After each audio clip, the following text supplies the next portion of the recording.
welcome to my channel, or welcome back. I am the hobbyist, and I do all things hobbies, or most things hobbies. But today we're going to be doing a reading video covering my stats and goals for 2021 and how I did on those, and then what my goals for 2022 will be. So thank you for joining me. Please share with me your goals and how you did on them last year and what you're hoping to challenge yourself on maybe this next year. I don't like it to be too, I don't take it too seriously, I guess. I like to just have fun with it. And I use goals and challenges more as a way to expand my horizons or make it fun. But if I don't accomplish it, it's not a big deal to me. So I don't think reading's supposed to be fun. I don't think it should be stressful. So let's get right into it. My reading goals for as far as books are, the last several years I've just set it at 52 books for the year. I figure that's one a week. And for me, that's the last several years, that's been a really low number. But in the past, that used to be a really high number because I would generally read 1 to 2 books a month. So I was nowhere near hitting 52.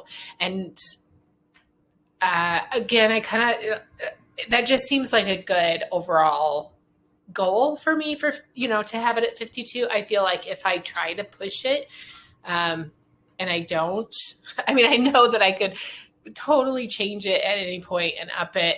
And if I've consistently been reading a lot more than that, then I probably should. But at the same time, I want to read quality over quantity. So if it takes me longer to get through them, then that's totally fine too. So I don't really want to push that number. And I think 52 is totally acceptable. And I'm happy with that number. However, that being said, in 2021, I did read 126 books. So I could definitely up that goal, but I am really surprised. That's the most I have ever read. I think last year I read 111 or 112. I can't really remember what I read before that because like I said, it just each year keeps kind of bumping up a little bit. And I think otherwise for goal, well, that was my main goal, I guess. And then I had challenges that I kind of joined in on the Storygraph. I do both Goodreads and Storygraph, which I know is kind of, what's the point? It's a little redundant. But I moved everything over to Storygraph, but I have friends on Goodreads that I like to see what they're reading. And I don't think that they're on Storygraph, and I haven't really built that community over there. So I do, at the end of the video and linked below are both of my links. So to both Goodreads and the Storygraph. So please hit me up because I'd love to kind of build my community over on Storygraph, but I absolutely still have Goodreads up as well. So I love to get all the recommendations and see what everybody else is reading and what they thought of them, and if we had similar reactions to different books. So, so anyway, squirrel. Back to Storygraph. So I did some of the challenges on there, and I did kind of set myself up with some of my own challenges. So I will show those with you. Show those on here. Let's see. Hold on. Okay, so here I did a Notion page with my reading goals or reading list for 2021, and a lot of, at the end of 2020, I was accumulating quite the list of recommendations from mainly YouTubers that I was watching that I wanted to read. I was seeing them again and again. So I added them to this list. And then there was also some nonfiction that I was really interested in. A lot of YouTubers were trying to integrate more diversity into their reading list. So I also had those. So for each month, I did a nonfiction book that I wanted to read, a diversity book, one from my TBR, and then others that and I kind of added in, So as I went along, I kind of added. And my list got a little messy as I went on, but I kind of crossed these off as I was reading them. And I did really good for the first several months. And then House of Leaves, I kept getting from the library, and it was like what do they call it when their library borrows from another library? So instead of getting it and being able to renew it and having it for, 6 or 12 or whatever weeks, I could only have it for like 3 or 4, and it's kind of a chunker. And I always had something else that I was reading, and I just couldn't get to it. So anyway, I ended up taking that back to the library, and I have since purchased it, and it's on my TBR again. So, and then some I couldn't get from the library, and so then that started to and then my list kind of started. I got off track, and there were new recommendations coming in, but I still crossed off quite a few. So a lot of these have moved on to this list, the 2022 list as well. And I think I read almost all of these. I just haven't gotten around to crossing those off. So anyway, those are, that was my goal for 2021. And I've made a new one for 2022.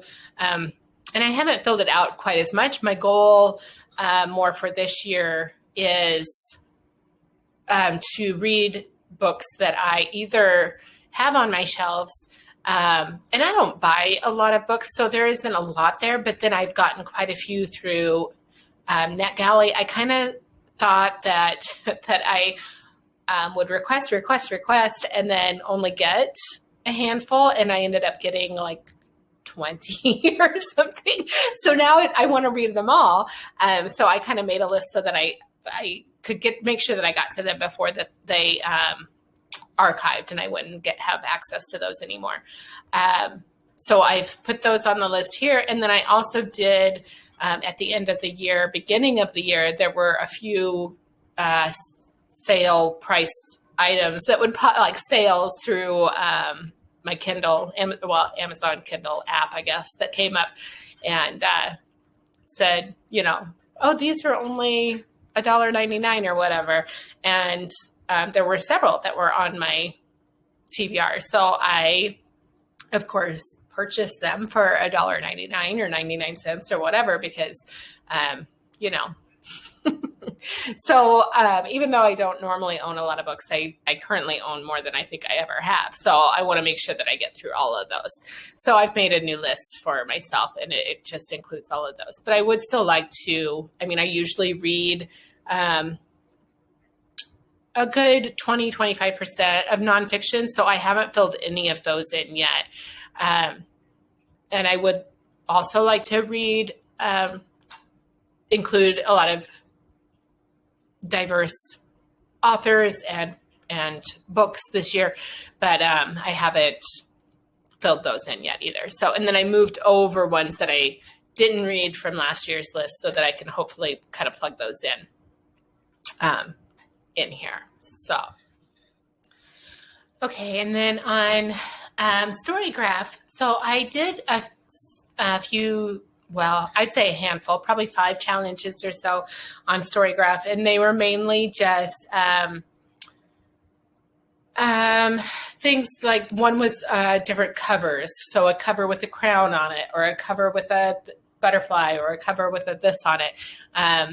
And that was just kind of fun. And I did finish that one. And then another one was more just like a book that involves plants, or a book that's includes magic, or, things like that. And I completed that one as well. One that I did not complete and I didn't even make any progress on was the book by Peter Swanson. Was it 8 Perfect Murders, where he ruined the plot of 8 books, or so many books, whatever they were. So I was really upset about that. So time has gone by since I've read it, and I do want to go back and read those books, because I think I've probably forgotten what he wrote about in that book. So one of the, and it didn't need to be, some of these challenges are yearly, and some of them are just whenever you finish them, you finish them. So that's what this one is. So I can still complete it, but it's to read all of those that were mentioned in that book. So I still want to do that. And then this year I have also joined up some challenges, and mainly they also are geared towards reading my TBR. So a lot of them are to read a book off your shelf, or read a book on your list that somebody's recommended, or I don't know. They're just prompts to get you to read things that you've already said that you wanted to read. So I like that idea. So I have joined a few that also are along those lines. But sorry, I'm kind of going back and forth between last year and this year, but they seem to my thoughts seem to intertwine there. So anyway, so back to Storygraph. I like the challenges on here, but I also like the stats. And so we'll kind of look at those for my 2021 year of reading here. So as I said, my goal was 52, and I read 126 books and 36,897 pages. I don't know that I've ever counted the pages before, so I'm not sure where I am on that as far as compared to previous years. And I need to be better about, because when I do go on Goodreads or Storygraph, I just click, like I'll type in the book that I am reading or want to read, and I don't always pay attention to the format that I'm clicking on. So sometimes I, just click on, normally I'll just click on the book, and I don't necessarily seek out the audiobook one of it. So it could say that I'm reading that many pages, but I don't know how many of those books that I actually read versus listened to. So I should try to be better about that this year. These are my moods, apparently, that I read in. It's not really any surprise to me that mysterious is. Emotional is a little surprising to me. Dark is not. Reflective, it's a bigger chunk than I guess I would have assumed. Adventurous, tense, lighthearted. The rest of those all kind of look pretty much where I thought I'd be. Pace, this is what I would expect too. I think if they're too fast-paced, I get a little anxiety about it, and I get nervous, and I don't want to be not able to sleep at night. So that's why that's not a bigger chunk. But I don't really like it if they move too slowly. So I'm not surprised that's. In fact, I'm surprised I read as many as as big a piece of the pie on there as it says. Page number. This is probably one of the biggest chunks of below 300 pages that I've ever had, because I did try to venture out. If you've seen my previous videos, one of them talks about how I ventured out on genres and did more like short stories and novellas and poetry and middle grade and things like that. And so this is not a surprise that there are several that are under 300. But normally I have that huge chunk that is the 300 to 499. I would love to read more that are over 500. I haven't tried, I guess. So I don't normally look at the page number when I am looking for what I want to read. So I might try to look at that a little bit more and see if I can increase that piece of pie a little bit. Like I said here, my nonfiction is usually like 20-25%, maybe a little bit more. So this is a little smaller piece than normally. And I think at the beginning of the year when I looked at my stats, it was about 50-50. I started out the year with a lot of nonfiction books. So I kind of petered out at the end. I think I might have overdone it a little too much at the first and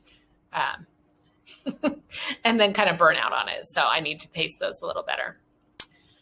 It is a little surprising to me that contemporary is first on the list here, but I think maybe it's because mystery and thriller are two different genres. So if I double those up, then it'd be, way bigger than the contemporary one. I don't know. And romance is bigger than I thought it would be. But I do use those for palate cleansers. So as I'm reading my thrillers, especially if they're really fast thrillers and are pretty tense, I will do a romance to kind of balance it out. And I like to listen to romance on audio because I find that I don't really have to pay attention to all of it, and I can miss it if I get interrupted, by my dogs or my husband or, whatnot. If I miss a little bit of it, it's not like I got to rewind it to see what happens. So those are kind of nice for audio. And the rest of those on there, I think, are pretty much along the lines of what I was expecting. So, like I said, I did try to dabble in some of these. I got my middle grade and poetry and comics. Like this is the first year I think I've ever read a comic. So, yeah, kind of interesting. Format, like I said, this is not accurate. I just clicked on whichever one came up first. So,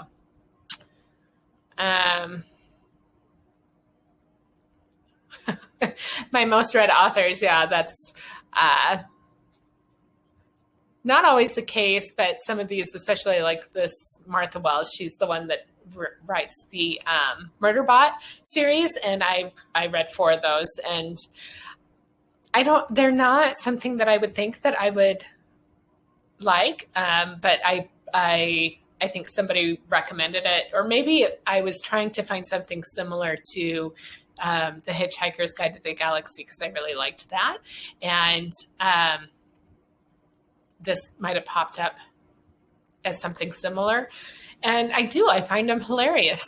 So, yeah, I've read quite a bit of them, but they are I've listened to them. They're only about 4 hours per book on audiobook. So, and then I listen to them on, I don't know, 1.5 or double speed or something while I'm cleaning the house. So it's easy for me to just knock those out in an afternoon. So they're kind of fun. And then this just kind of goes over the year and when I had reading peaks and slumps and whatnot. So, and my star ratings, not as many 5 stars as I would like, but because I tried so many other genres and different types of books and whatnot, I think I really did pretty good. I kind of stick with the main, 3, 4, and 5, and I don't do too much in the halves or the 0.25s or whatnot. and unless I really am not liking the book, I don't often go below a 3. Just, I don't know. I'm stingy with my 5s, but I'm reserved about my 2s too. Like I don't know. I usually feel, I guess, like anything that's a 2 is probably out there for somebody. It just probably wasn't me. And so I hate to give it a bad rating because it doesn't mean that somebody else might not like it. It just probably wasn't for me. So sometimes I'm conflicted on how to, what ranking to give it. Cause I do like to just rank on personal basis, but and what I like, because that I feel like that way I'll get recommendations based on what I like. Like, I don't want to say like, oh, this was a great book, but it wasn't for me, because then the recommendation that somebody gives me based on that wouldn't be something I would like either. Does that make sense? I hope that makes sense. I don't know. But so I try to make my star ratings personal to me. But still, I find that 1 and 2 stars feel harsh. I don't know. Tell me what you think. What do? Do you go all across, or are you kind of stingy with your numbers, or how do you feel about your ranking system? So yeah, I think for 2022, I'm going to kind of stick with trying to venture out a bit and try some new things again. I found a lot of success with that when I did my 2021 wrap-up video. I was really surprised with the best of, I guess. I was really surprised with how many of those that I did give 5 stars to weren't necessarily in genres that I normally read. So apparently that was a success for me. So keep those recommendations coming in. But other than that, I'm going to stick with trying to read what's on my shelves. Like I said, I don't have a lot. I don't really purchase many books. I do like to use my library most of the time. Since I have been doing the NetGalley, and since I recently got an e-reader, and then have been taking advantage of some of those sales, and what is it that Amazon does, the first reads. And so every month you get a list of books and you can pick one for free type of thing, along with your Amazon Prime stuff. So I do that. And so I found that I have quite a selection on those. And I just got an e-reader like mid-year in 2021. And I don't really use it a lot, but now I have all these books out there, and I do want to read. So I should probably take advantage of those a little bit more. So that's part of my goal, is to read those, because I hate when I do get them and I've gotten them for free, and then I see them popping up on other people's, that they gave it 5 stars or 4 stars, or this was a great read, or whatever. They have reviews, and it's like, oh, I've had that on my shelf for a while. I should probably read that. I might like that one. So those are my goals for 2022. Let me know what yours are. I'd love to hear if you're along the same lines, or if you're strict about your goals and your challenges and whatnot. Like I said, I just like to have fun with it, but I know that there's a lot of people that take them seriously. So whatever works for you, I hope you enjoy them, and if they make you happy to have those challenges and those goals, then by all means do what makes you happy.